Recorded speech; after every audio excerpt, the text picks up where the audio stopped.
I have paid attention to my life because I understand that my life, just like your life, is always speaking to you, where you are, in the language, with the people, with the circumstances and experiences that you can understand and interpret if you are willing to see that always life, God is speaking to you. Now, it took me a while to actually really get this and to understand it, but once I did, I started paying attention to everything. Letting go of energy that's clouding your vision and holding you back. It's a life practice that I learned long ago that has freed me so many ways. It's a fact that holding grudges against somebody who's done you wrong, or replaying, revisiting hurtful situations in your head over and over, only weighs you down and prevents you from being who you're meant to be right now, because you're still energetically holding on to the past. The energy that you put into constantly rewinding to the resentment. Why did they do that? Why did they say that to me? I didn't deserve to be treated that way. All of that only keeps you stuck. It will never change what happened.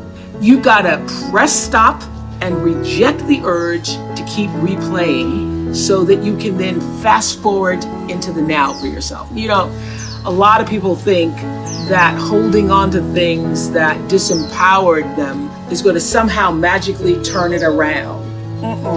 As I said in my message a couple weeks ago about forgiveness, you have to release the notion, give up the hope that the past could have been any different. And you also must release the idea that people would do what you might do in any given instance. This is a big one. I had to learn and relearn before I actually got it. Expecting people to do what you would do in a situation only leads to your disappointment, not theirs. They're going on with their life. So let people be who they are, and either you accept it or you don't. Not doing that keeps you stuck in a circumstance that actually costs you time, costs you energy. And I can guarantee that oftentimes the person on the other side of the bitterness you're holding on to, they're not even thinking about you. In fact, they probably have just moved on. They certainly aren't obsessing the way you are. Think of it like letting go of any bad habit that just doesn't serve your well-being. Not an easy task. Taking the road to a more enlightened, healthy existence never is. So this is what I want to ask you to ask yourself. Why am I holding on to this? How is this serving me? And really think about the answer. Maybe it makes you feel validated. Maybe it makes you feel righteous. Or maybe taking on the pain is your way of recognizing the injustice so that even though it won't be made right, it can at least not be forgotten. Then I ask you, again, ask yourself, do you want to be right? Or do you want peace? Woo! This was huge for me. The unfortunate fact is that having both may not be possible. And also, you may never get your moment of righteousness, so why wait for it? Choose peace. What I know for sure is that in this world, time is a moving on, and it's our most valuable commodity. You can never get it back. So staying in that loop, playing it over and over in your head of hurt, only amplifies your pain. Let it go. Exhale, make room in your heart for something that is uplifting.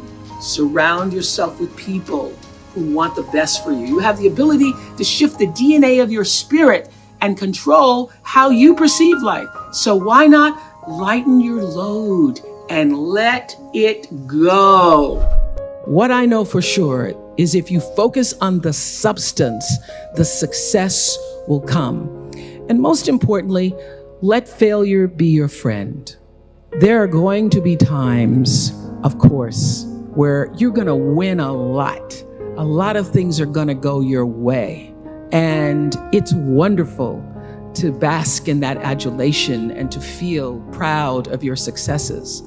But it's the times when things go wrong, when you fall or fail, that you're actually going to learn the most about yourself. You know, all those years on the Oprah Show, 25 years, we were the #1 show for 25 years. And that's because I lived with the intention to serve the audience.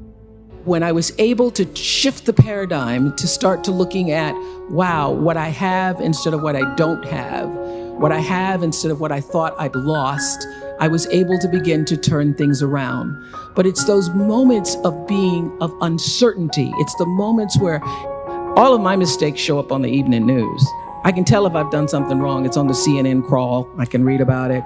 But learning from the moments where things weren't going so great, being able to get still, to connect with that which I know is God, the force, the power greater than myself, and to come back and realize that in order to move forward, you move forward by taking the next right step.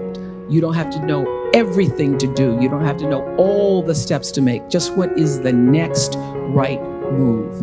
And then there's this. I leave you with this. Nobody makes it alone. Nobody. I don't care what they look like. I don't care what their Insta posts say. Nobody makes it alone. And so you will get nowhere without a spiritual practice. You need a spiritual practice. And by that, I mean not necessarily religion. For some people, it is church. For some people, it is meditating. For some people, it's dancing. For some people, it's singing. But you have got to find a way to nurture that which is the essence of you. You've got to find a way to continually give back to yourself. I am committed to service.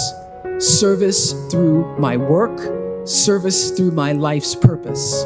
And if you make a commitment, a conscious intention to be committed to the work that you do, to the relationships that you have, your life will unfold with such beauty and grace through that commitment. You know, every day until the very final shows of the Oprah Winfrey Show, I would have the producers come in and tell me ahead of time what their intention for every show was, because I figured out around the second year of doing that show that it wasn't just about being on television and performing, that here was this opportunity, this offering I could give to people through the service of a television show to better see themselves through the stories that we're telling, and through those stories help themselves to improve their lives. So I started using television as a tool of service. So as you're trying to figure out, what do I do? How should I do it? First of all, I will say this, that when you don't know what to do, my girls have heard this over 100 times. When you don't know what to do, you do nothing. You get still until you do know. Because when you have to ask everybody else, should I do this, should I? And that's whether it's buying a pair of shoes or going with a guy, buying a house, taking a job, should I?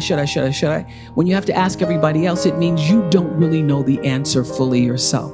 So you get still, be still, and know the answer will come. So many people are worried about building a brand. I hear kids on social media talking about their brand.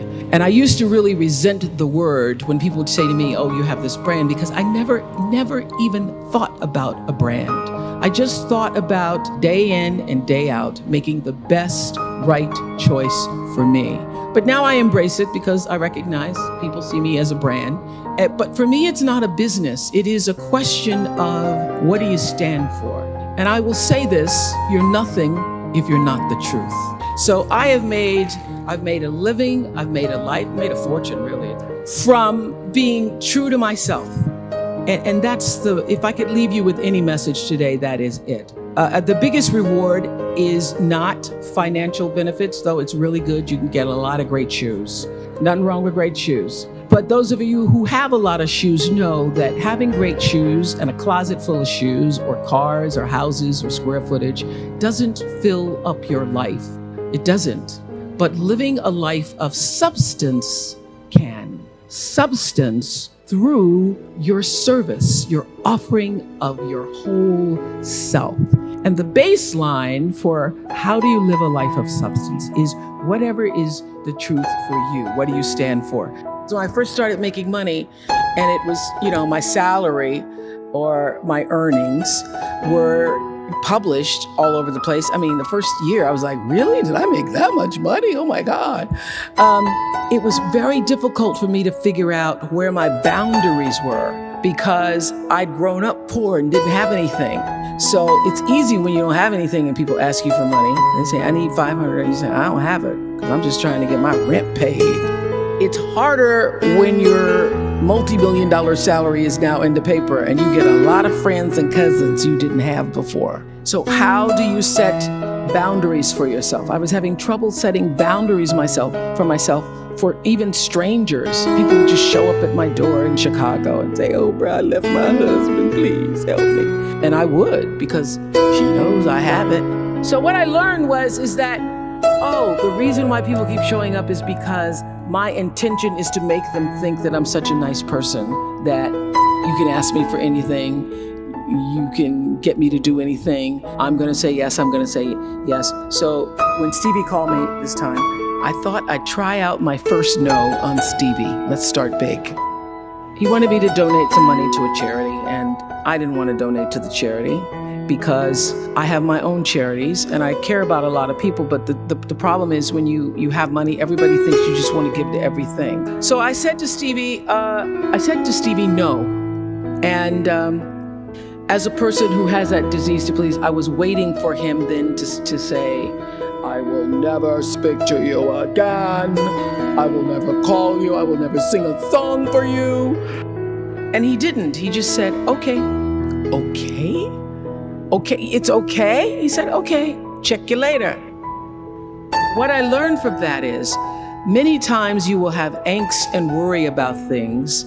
Put yourself in a state, like someone said this morning because their phone went off, they were mortified over a phone. I said, really? You will put yourself in a state when the other person really isn't even thinking about you. So learning that I could specifically determine for myself what the boundaries were for me, what I wanted to do, give my money, give my time, give of my service to who I wanted to give it to when I did, that I get to make that decision. Just because you have all of these demands on your time and on you doesn't mean that you have to say yes. You get to decide because you're the master of your fate, the captain of your soul, as William Ernest Henley said in Invictus. And understanding that really changed the meaning of my life.